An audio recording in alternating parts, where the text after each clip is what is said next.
Welcome to End of Life University on YouTube. Today I'm sharing with you a video of a conversation I had with Barbara Becker. She is the author of this book, Heartwood, The Art of Living with the End in Mind. And it's a gorgeous book. And I'm sure you're going to enjoy our conversation together all about the book and her story.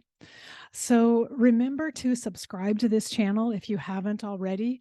Also, subscribe and leave a rating and review for the podcast on whatever platform you happen to listen. And if you're so inclined and you can spare a little bit of change, I appreciate any donations to help keep this channel and the podcast on the air. And you can go to eoluniversity.com/support to find 3 different ways that you can help keep us going. And thanks in advance if you choose to do that. So now we'll move on with my conversation with Barbara Becker.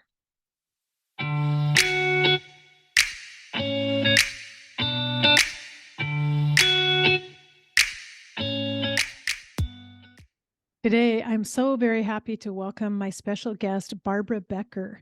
Barbara is the founder of Equal Shot, a strategic communications consultancy specializing in strengthening the voice of the nonprofit community.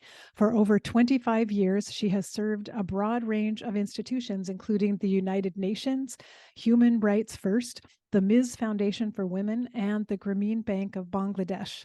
She has taught on the faculty of Columbia University's master's program in strategic communications and has been a regular contributor to the Huffington Post.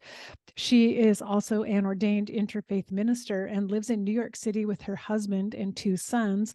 And as well, Barbara is an author of this book, Heartwood, The Art of Living with the End in Mind. And it's a gorgeous book, and we'll be talking all about that today. And you can learn more about Barbara and her work at the website barbarabecker.com. So Barbara, thank you so much for joining me. It's such a great pleasure to be with you today. Thanks for having me. Well, I've just been so excited to talk to you. And I mentioned to you, I've had your book for a while and carried it back and forth with me in my travels. And I finally had a chance to read it. And it's such a gorgeous, exquisite book, really. I can't say enough good things about it. So I'm excited that we get to talk about it and share it with listeners, because it's something I'd love to see many other people read. But I was hoping you would start in your resume, which is so impressive. You've also trained and worked in hospice. And because a lot of our listeners work in hospice as well, I was just curious about what attracted you to do that work. Good question.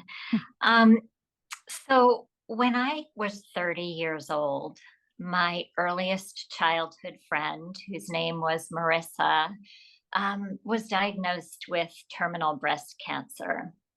And when she was given 1 year left to live, I just observed the way in which she led those last days of her life.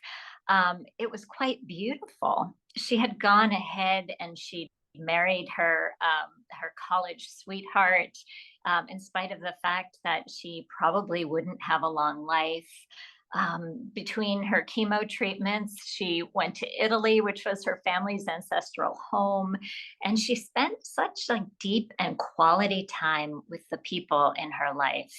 So while I was watching that, I myself saw how anxious I was. I was waking up in the middle of the night and just fretting about mortality, everyone's mortality, Marissa's mortality, the fact that my parents were getting older, who knew how long I would have my husband in my life, my own mortality. It went on and on. It was like a vicious cycle of anxiety. So I started reading everything I could about death. And I discovered that sages and saints throughout time have advised us to turn and face death directly rather than running away from it as a way to live a more full life. It's certainly what Marissa was doing. You see it in the writings of the Buddha. You see it in the Stoic philosophers like Seneca and Marcus Aurelius. I noticed that even Steve Jobs from Apple, he was dying of cancer, and he actually said, that death is the greatest invention of life because it's life's change agent. So I thought, okay, that this is good enough for me. I'm going to learn every last thing I can about mortality and death. And because I live in New York City, I had access to the New York Zen Center for Contemplative Care. And I became trained to be with people at the bedside by these two Zen monks who opened their hearts and taught us everything we learned. And I went on to work at Bellevue Hospital in New York City, which is our largest public hospital. And that's where I began the work doing hospice caregiving. Well, you describe your book. It's a lovely memoir, but it tells many stories, personal and also those of patients that you worked with as well in hospice. And you've done such a good job in writing this book in terms of showing how unique death and grief are for each person, and yet how we're all interconnected and woven together. And that's something I love about your book, because each story, while it can stand alone as a story of an experience you had or something you encountered, also weaves together with all the other stories in the book. And it's just a very lovely tapestry. And so I can't say enough good things, as I said before, about that, about your writing is so lovely. And you really kind of walk us through the many different perspectives of death and all the many ways in which death can enter our lives and show itself throughout life. So I really want to thank you for doing that. And I know your work in hospice informed you, because it shows over and over that you've been a student from the beginning, willing to sit with death and willing to learn. And so are there any specific lessons for you that have been really important for you to learn in your own life from the work that you've done? Yeah, absolutely. It's funny. I was thinking about the images we have around death in our society, and such a common one is the hooded death with the scythe coming to get us, which just reflects our big fears. And I think through being close to people who were dying, I started to imagine death as a woman, as a teacher, as a kind and compassionate being that I could walk alongside of and learn from, rather than this horrifying image that we have in our death shy world. And I started to see, as you said, that we are all interconnected. We share this final fate. And when we drop into the present moment and learn to pay exquisite attention, we realize that we're walking on sacred ground. There's really no other way to say it. It's just a place where you see that the full cycle of life and death. And you see that, babies start their life with a quick in-breath and a scream. And most often as we leave this realm, we have an out-breath. And you can see the full cycle of this human experience in the cycle of a breath. So I started feeling like we have these big deaths that we attend to as people who are doing this caregiving for people at the end of life. But there are also so many goodbyes in our lives. Now, I try to really pay attention to making sure when somebody in my family, my husband or my kids, leave for the day, that I stop what I'm doing and don't just call over my shoulder, bye, have a good day, but I really, really greet them and also say goodbye as if it might not happen again, because it truly might not. Oh, so very true. And, the lessons that death wants to teach us are just that simple, just those simple reminders of pay attention every day, be present, love the people that you love, and don't miss these little things, these little moments from day to day. It's really so simple, isn't it? Um, no, I remember the first day of hospice training, and I had my notebook at my side, and I was ready to take all these notes on what exactly to do. But the person who came in and started talking to us said, "Just pull up a chair." Well, that's it. Like, just make it that simple. Pull up a chair, sit with people, and then let it unfold moment by moment. Mm. That's really beautiful. And I love that reminder for all of us who work with the dying or have a loved one who's dying to remember that your presence alone, that's the most valuable thing that you can offer. And you don't have to know what to say or what to do. You don't have to be an expert. You have to pull up the chair. I love that image. Yeah, I remember also that the Zen teachers related to that said that we really have to meet people where they are. And, we think that we're going to go have all of these big, insightful moments and go into the existential questions about life and death. But they said if the patient you're with wants to watch Jeopardy, your job is to just sit there and watch Jeopardy with them. I love that. I love that. A perfect reminder. And sometimes, that could be the most profound experience that patient has had, is that you were willing to sit with them and be there in that moment. Yes, very much so. I remember I had a patient once I wasn't sure what to do with, and I brought the question to my teacher. I said, "The guy just wants to talk about the Mets, and I don't know anything about baseball." And they said, "Ask the stupid questions, say, explain that to me, and why are the Mets so important to you?"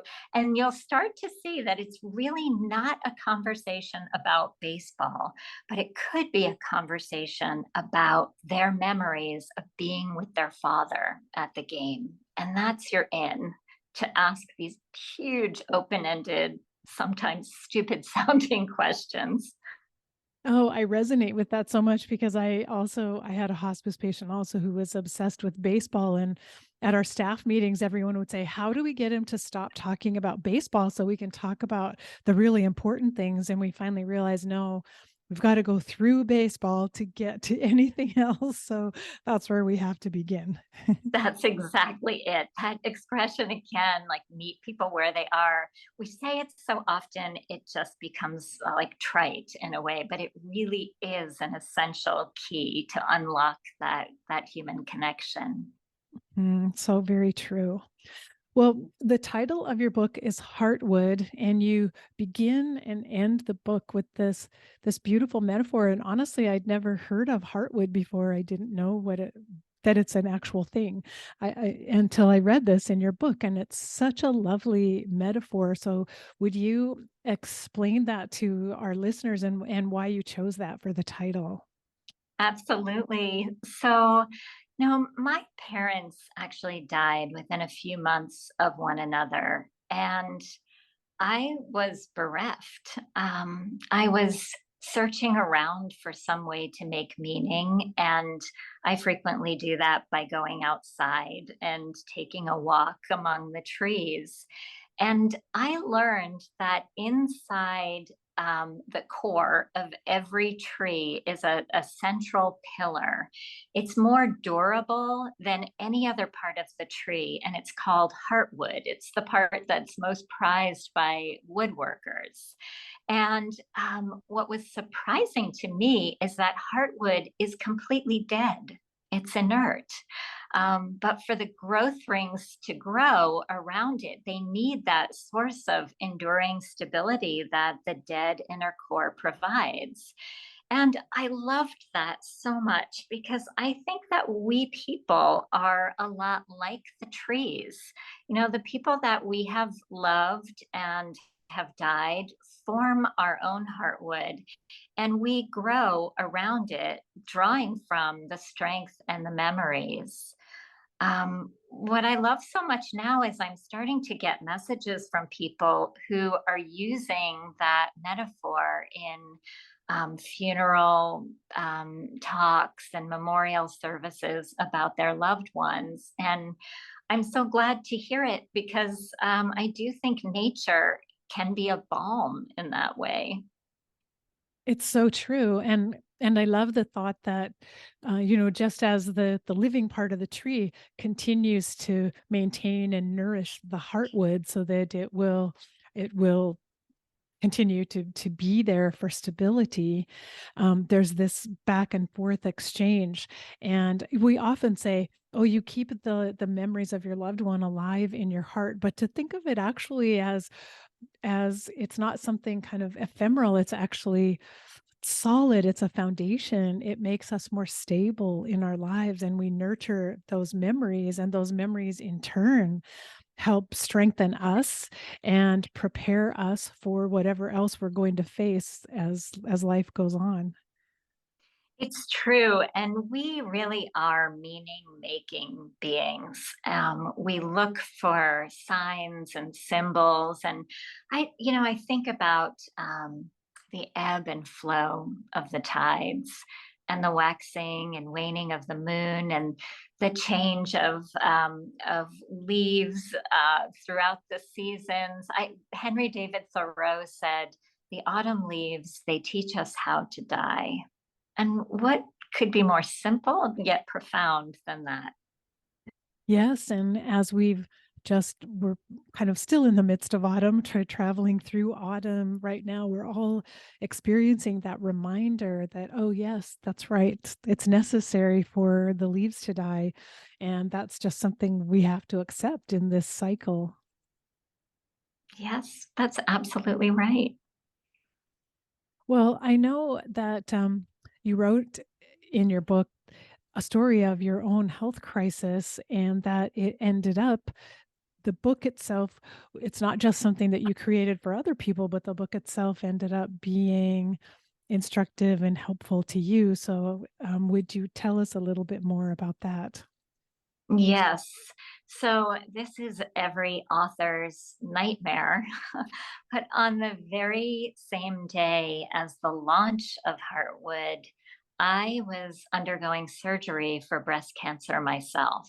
Mm. It was a diagnosis that I thought, okay, maybe this will happen later in my life because my mother had breast cancer when she was in her 80s.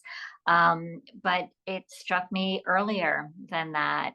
And I had to kind of go back over Heartwood as I lay there on the couch, not doing media interviews, but just kind of nursing my wounds and really looking at the lessons of the book and did they hold true for my life? I think one of the big lessons of Heartwood and just observing life and death in general is that I know you've been influenced by Taoism, and I love when the Taoists say that this is a world of 10,000 joys and 10,000 sorrows. You know, to have a whole and rich life, we have to accept both sides. It's not just the joy, which our media saturated youth infatuated world will have us believe, but we also have to be able to look at the things we don't want and to figure out how to accept them. So it was a huge lesson for me, my diagnosis in surrender. um, I have a dear friend who has MS, And I spent some time early on in the diagnosis doing the kind of why me stuff, and this is just not great. What if I can't see my kids graduate? I was off to the races with every bad scenario. And he said to me, Barbara, it sure sounds like you're writing chapter 21 of your life when you're only on chapter 4. Mm. And in his wisdom, based on his own difficult health crisis, I really saw that that was true. It sort of stopped me in my tracks and allowed me to be present with what was happening rather than spinning off and making it even worse by going after story after story. Mm. How, once again, to become the student in a way of your very own health crisis and learning as you go. But I love that, not jumping ahead, not jump ahead to chapter 21, be willing to be right where you are. And then the fact that you had also already written a book that contained some of the wisdom that you needed to hear for yourself at the time of your diagnosis, and how beautiful is that synchronicity that arises. I really think that if I want to stand behind the idea of our being open to conversations about death, I think we have to also be vulnerable about um, our human frailty, and the fact that we're not going to be around forever, and the health crises that we have and the difficulties along the way. I decided I was going to be open about that as well, because it would have been quite easy to simply not talk about it and not let anybody even know that it happened. But I had experienced a couple of miscarriages in my life. And I learned so much from the pain of being silent about those. I didn't want anybody to know. I was afraid I was going to get people's pity. And that to me just seemed horrible. So I just kept quiet, and I demanded that my husband keep quiet as well. And it was really difficult. It was at a time when we really didn't talk about that kind of loss in our lives. I mean, now more and more celebrities are talking about miscarriage, but it wasn't the case 20 years ago when I was going through this. And I learned such a huge lesson at one point on October 15th, which is the day of mourning miscarriage and early child loss. I had put on my social media feed, today is this day, and I would like to be open about my own experience. And if you have an experience you want to share, let me know. And over 100 people instantly, like men and women, shared their experience of loss. And the thing about it is, so many of them were dear, close friends, and I had no idea that they had also been through that kind of loss. So I'm done with the silence in my life. I will honor it if that's what other people come to for their own loss in their own time. Um, but for me, it makes sense to just open up and be vulnerable where it feels safe. Wow, and that's so profound. And I too had a miscarriage, but just as you're saying, I didn't talk about it to anyone. Most people didn't even know that I was pregnant, and so it felt awkward to even discuss it with anyone. And then also, in some ways, it felt like it was minimized in our society as well, and even by the doctor that I saw. And so I almost felt ashamed that I was grieving over it and tried to set that aside. And it really is, this is time now for all of us women to come forward and really talk about the painful experiences that we've had and the grief that we're carrying, because I had no idea how common miscarriage was. When I went through it, it felt like something I'd never heard of anyone else who'd had one. So I just didn't know. Even though I'm a doctor, I just didn't realize statistically how very common it is. Yeah, I thank you for sharing that. And, I like to tell people that there's no hierarchy of grief. We might be mourning somebody who lived a long and full life, or we might be mourning a miscarriage. But if it's important to people, it doesn't matter to me what kind of loss it is. If it's important to them, it really is important to me as well. Exactly. And it's still part of our heartwood that we're Yes, carrying within us. yes, it really is. We knew that we had lost two daughters, and Mm. we named them Arden and Adele, and they are definitely part of my Heartwood. Mm. Oh, that's very sweet. Yeah, that was a very touching part of the book, and also to see their names and then to see it come up again in a different with different timing at a different time in your life when you again looked at that loss. Um, Very lovely. Um, you did say, oh, this is one thing to ask you, the one question that we should ask ourselves in order to live a more purposeful life, because I like that we can distill it down perhaps to one question, at least, or begin with one question. Oh, I would have to say that going back to Marissa's journey with breast cancer, um, she really taught me how to think, what would I do if I had 1 year left to live? Now, not to create the big bucket lists of the places we want to go, but really what experiences do we want to have? And I wrote in Heartwood about something that happened when I asked myself that question after I had been working with hospice patients for quite some time. I thought, what would I do if I had only 1 year left to live?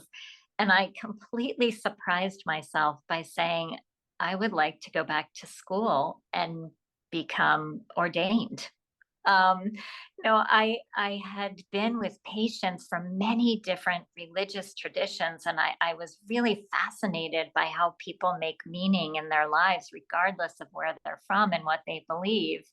And I decided that not only did I want to be ordained, but I wanted to be ordained as an interfaith minister so that I'd have the ability to walk alongside people of many, many different traditions. So that's exactly what I did. It was a complete midlife career pivot. I was in my 50s, and it spoke to me, and it all came from that question. Mm, wow. And I know you mentioned in the book that you weren't looking to have a congregation of people to lead, but that it sounded as though you wanted this education just to broaden your experience and exposure to death and dying in various religions and cultures, and which is such an important part of how we are human and how we're all connected. That's exactly right. I do not intend to have a pulpit or anything like that. And I worked in international human rights before I did this work in hospice and ministry, and I have seen how religion can flame war and conflict the world over, and I wanted nothing to do with that. But the beauty of the seminary that I went to, and the experience that I had around that, is that we see that like there's a deep reservoir that runs below the traditions. Often it's the mystical branches of the traditions where we can learn to see this common underpinning, which is really, I can't describe it other than to say that it's love. Hmm. That's really beautiful. And I've often thought death and grief are the great connectors in this world, where right now we feel polarized and we feel like there are so many people who are very different from us. But in a way, that's not not really true. It's the differences are more superficial. When we look beneath and go within, we see that we all are struggling. We all have the same fears and anxieties, and we all ultimately have the same issues in our life, that we're all looking for meaning. We're all trying to answer these questions about life. And if we could only focus on that, it seems that we'd find ourselves coming together with more and more diverse people who are different from us in other ways, but we would be recognizing what we share with each other. I think that's so true. And, I would also say that in addition to the hospice work, I became a disaster chaplain for the American Red Cross. And the first disaster that I was called to respond to was COVID. Um, and it was so hard everywhere. And living in New York City, we had field tents in Central Park and a military ship in the harbor. Um, and walking along the sidewalks, we would see morgue trucks because there weren't enough places to put all of the bodies. It was quite shocking. And one of the things I did was to lead memorial services at Hart Island, which is the Potter's Field for New York. And I really realized that we do all share death as a common denominator across the board. But I saw um, that the circumstances around death are not equal. I mean, our first responders are people who do not have a lot of resources. We're people disproportionately being buried on Hart Island. And I saw that there's a way to be an activist around death as well, to make sure that people are um, given equal opportunity in care. 'Cause so many people die alone because they don't have access to resources. That's so very true. And so many people who can't access the hospice care that we're so happy exists, but it isn't available to many people in our country. And there are many who die alone and suffering, even on the streets without a home to be in. Exactly. Prisons as well, detention centers. It really is a place where we're called to be sacred activists in a way. That's so very true. And I know as part of this work, I read you attended a ritual on the Lakota reservation in the Black Hills, which is near where I went to college in South Dakota. And I spent a lot of Oh, time in the Black Hills. And so, would you just talk a little bit more about that experience as well? Because that also was very touching to me. sure. Oh, you went to school in one of the most beautiful places in this country. Um, no, so I have been part of a group called the Zen Peacemakers for a number of years, and we are working with Lakota elders to circumnavigate the Black Hills in a bearing witness retreat that lasts for many, many years. Mm. So every summer we gather together, and our job is to simply sit and listen and bear witness to the stories of the Lakota elders. And many of them in our group are descendants of the Battle of Wounded Knee, the massacre at Wounded Knee, where several hundred men, women, and children were killed um, by US cavalry members. And these cavalry members were awarded medals of honor for killing Lakota people who weren't armed. And we will, as Zen peacemakers, just sit there and listen over and over again to these stories until it becomes like a healing act in and of itself. So they invited us one summer that we were out there to the actual mass grave at the Wounded Knee site. And we participated in a sacred ceremony, and it was extraordinarily beautiful. And it was not only empowering for us to be able to understand exactly what had happened, where it had happened, but the elders that we work with reported that they, for the first time, felt that they had been listened to. And they actually, the year after, went to Washington, D.C. to demand that those medals of honor, awarded for this massacre be rescinded. Wow. Wow. That's very powerful. Just to be present, just to be walking on that ground and to be in that place in particular, listening to those stories. That's very moving. It is. I know this is a like quote that all of us in the deaf world know, but it just brings to mind Ram Dass, and we are all just walking each other home. Yeah, so, so true. Just ancestrally for all of us, there's so much pain in our collective history and so much grief, and many times I think um, unacknowledged grief, I guess is what I want to say.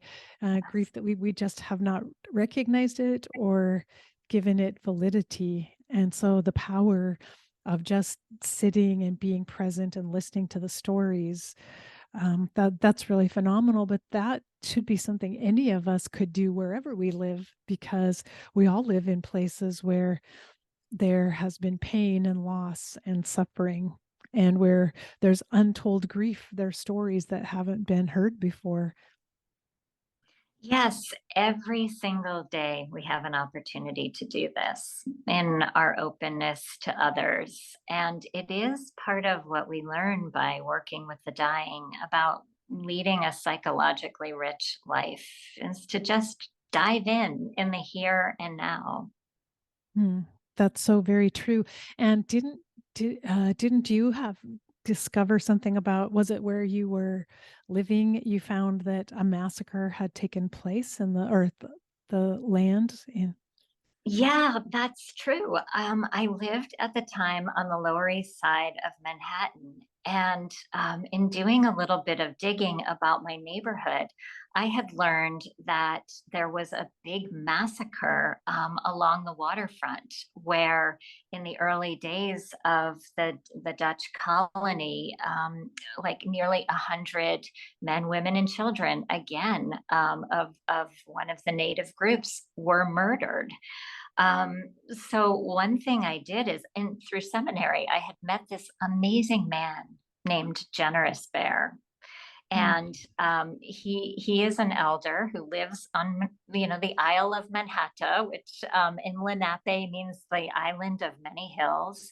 And he's the first person who really invited me into ceremony where I live, to acknowledge the people who had been killed there. There is something happens when you walk through the streets of your town or the woods of your town, and you think about the people who had been there before. It really throws you into deep time and an interconnected time. I find it's a very it feels like a sacred way to live life by constantly acknowledging those who've come Mm. before.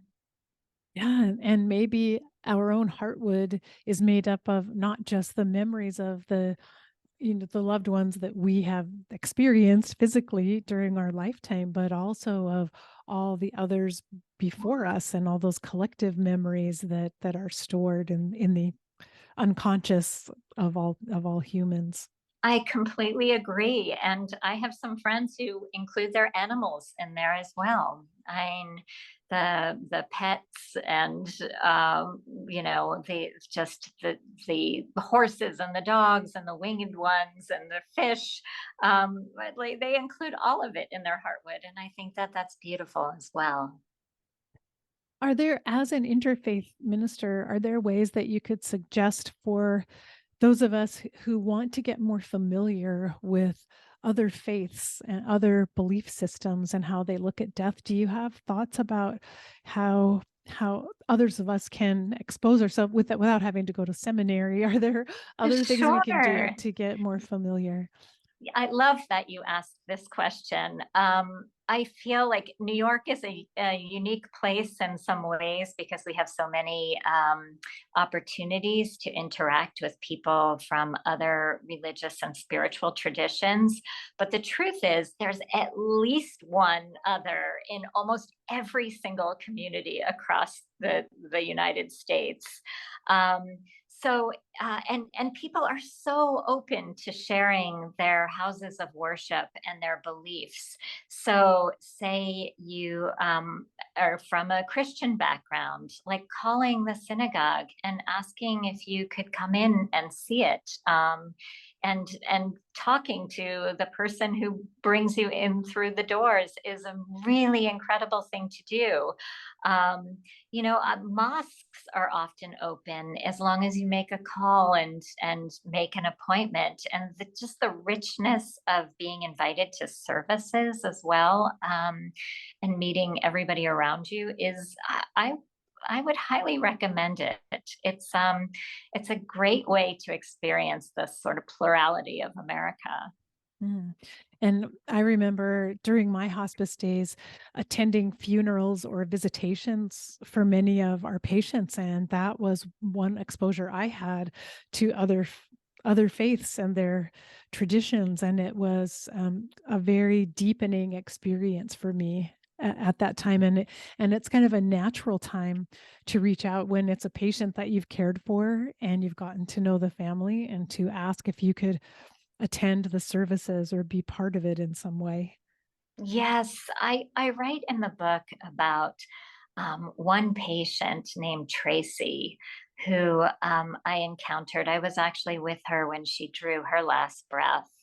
And it turns out she was from a Taiwanese Buddhist family, and the family invited me to the funeral. And it was so outside what I knew about funerals from any other traditions. We actually sat together and we folded joss paper, almost like origami, to represent wishes for her successful and rich afterlife. Mm. um, I hadn't experienced that. And when we left that day at the funeral, they gave us a piece of candy for sweetness, and they gave us a coin to spend on the way home so that we could, you know, acknowledge that we had participated in something hard. Um, I'd never Oh. encountered that. And it's so amazing to me. I am a huge believer in ritual. And ritual has this way of stopping us in our tracks and considering different ways of thinking about things. And every time I get to experience the rituals of other people, I feel very privileged. Mm. That's so lovely. I just love that idea of giving everyone something, a coin and a piece of candy to take home. Like how beautiful is that simple little act? Yes, it came in a little red envelope, which I still have. Um, no, it really it became just something way larger than it actually was, which was a piece of paper and a coin. Well, as we're moving toward our holiday celebrations here in the US, and I wanted to ask you about any thoughts you have on dealing with grief at holiday times for family members who I know that I'm sure you've gone through that a number of times yourself with the losses that you've experienced, but any thoughts you have about honoring our grief as we move into these holidays? Mm. So my parents died right around the holidays a few years ago, one right after the other. It was Thanksgiving, and then it was the start of the Christmas season for us. And I was armed with every last thing that I should do, because, I kept hearing like the holidays are so hard. You have to practice radical self-care. You have to get yourself out in nature. You might create new ritual in your life. And all of that is true. I was really prepared to get under the covers in the fetal position and kind of pretend that the holidays didn't happen. And then something surprising happened, which was that none of that was true for me. Um, the holidays ended up being completely beautiful. I didn't have to work at that time. I had vacation. My brothers had vacation. Our children were off from school. We rented a little cabin in the Adirondacks and we went snowshoeing where my parents had taken us when we were little kids. And we told stories and we went bowling. And it was um, just a time of like deep remembrance, joyful of our parents. Um, so it was actually after the holidays when everybody went away and went back to the routines of life that it was harder for me. Um, but that goes back to that point of meeting people where they are and meeting ourselves where we are.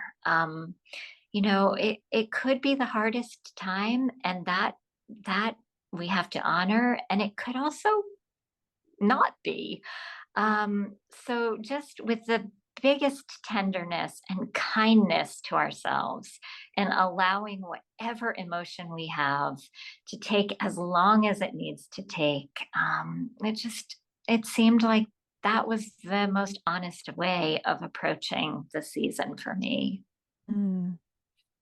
Wow, that's a lovely thought that you were able to use the holiday in a way as part of an extended memorial in a way for your parents, and to create a ritual that still included them in a sense, because you were bringing those memories with you and able to celebrate them at the same time. And again, it feels like that goes back to the Heartwood concept again, that knowing that we don't have to be afraid of these memories that we have. We don't have to fear that we will feel pain when we have memories of someone who is no longer physically present with us. We can sit with the memories and we can feel that in our hearts and cherish it, and still find a way to be joyful during that time. Yes, I do think there's a lot of joy. And I also think I had to remind myself that some of the hardest times for me have been completely unexpected, just spontaneous moments where, I'm in the grocery store and they're no longer carrying the muffins that my dad loved so much. And that can put me straight into tears, like even harder than anything that I anticipated for myself around those first holidays, and that's okay too. Yeah, yes, exactly. However, the grief comes up because, as you said, it can be sometimes the smallest, most unexpected thing that causes it to all rise up again. Yeah, it really can. And if we saw somebody else in that kind of pain, we would just want to put our arms around them and be with them. And that's how I'm approaching my own mourning too. That yes, that we need to be our own best friend Yes, and exactly. yeah, care for ourselves and cherish ourselves in these difficult times as we go through them. But maybe not anticipate more difficulty than might be there. Hold open the possibility that maybe something totally surprising will come up that we're not expecting. Yes, for sure. Well, I realize I'm kind of jumping from one thing to another, but your book is just so rich with so many different topics and so much wisdom that I wanted to cover. So I'm trying to get to all of these topics. But I know that you also dealt with Alzheimer's in your family. And another big topic that's been on my mind all this year, first of all, caregivers who are facing very difficult, challenging journeys caring for a loved one. And then particularly caregivers for Alzheimer's patients, because that can be a long and very devastating journey to be on. So I wanted to hear some of your thoughts about that. Yeah. I at one time had three elders in my life with Alzheimer's disease. It was my dad, who ironically had been a neurosurgeon. Now, he had actually studied the human brain, and there he was with the disease that he most feared affecting his own brain. Um, and what surprised me there was that even though he anticipated that if that ever happened to him, he would be the worst patient, it didn't happen that way. He was so curious about his disease and the trajectory of the disease. I would find him sitting at the kitchen table with scientific magazines all around him, some of them upside down. Like he couldn't really make head or tails out of it anymore, but he was fascinated. I mean, the fascination of the human brain and neurology never left him. So again, it was one of those surprises that tripped me up because I had all these preconceived ideas of what it would look like. Um, my mom was a retired nurse and she was an incredible caregiver. And I found that she had this ability to slip into the situation that my dad or his sister, my aunt who lived with us for a while, were in. So, if my aunt was talking about a friend, one of her dearest friends who had died a decade before, my mother didn't say, "Oh, come on, Helen has been dead for 10 years. She's not alive anymore." She would say, "What's Helen doing now? How is Helen?" Really entering into their lives because that's what matters more than it being technically right. Um, my mom was also a very spiritual person, and she would find time every single day to go outside, even if it was one lap around the house before she came back in again. And she would often sit during mealtime with a prayer list. I mean, she was dealing with so much in terms of caregiving, but she never stopped thinking about humanity and the hardships of us all. It really just drew her into a compassionate space. So between the self care and and also just being very attuned to where the people were who had the Alzheimer's disease. She was just really a blessing for so many people's lives. Hmm. Well, now I see so clearly like where you got your compassion that you seem to have shown throughout your life, but also your own curiosity and your love of being a student and always trying to learn from every situation that you're in from your two wonderful parents. They really were treasures. And I do think of them in my Heartwood every single day. Hmm. I can imagine. I can imagine. And they play a really nice role throughout your book as well. We get to know your parents as well as all of your family through the book and the stories that you tell. And so I think for listeners, it's probably clear that you're a wonderful storyteller because you're able to view every story on multiple levels and you can go really deep with the meaning inside of each story. And yet you don't skimp on the details and the little things that make every situation unique. And so I think listeners will find your book to be delightful to read just as I did. So I again will highly recommend it to anyone listening. Thank you. Thank you so much. And I hope that everybody in this world of caregiving and hospice work and work around death realizes that We're told that like death is like the skunk at the garden party. We want to get as far away from it as humanly possible. But when we do open to talking about it, whether we read a book together or we attend a death cafe or death over dinner or any of the other ways in which we're open about death, then we kind of can't stop talking about it because it really is our portal to some larger understanding about humanity and, dare I say, the cosmos. So very true and so well said. And hence, here we are. Here we are. We've talked for almost an hour, and I feel like we could just go on and on because I've enjoyed this conversation so much. Me too. Thank you so much for having me.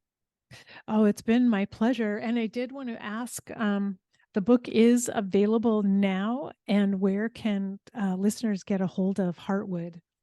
It is available wherever books are sold, and I particularly love indie bookstores. So you just ask for a copy and they'll get you one. Perfect. It would be a great gift, I think, for the holidays as well to give to a friend.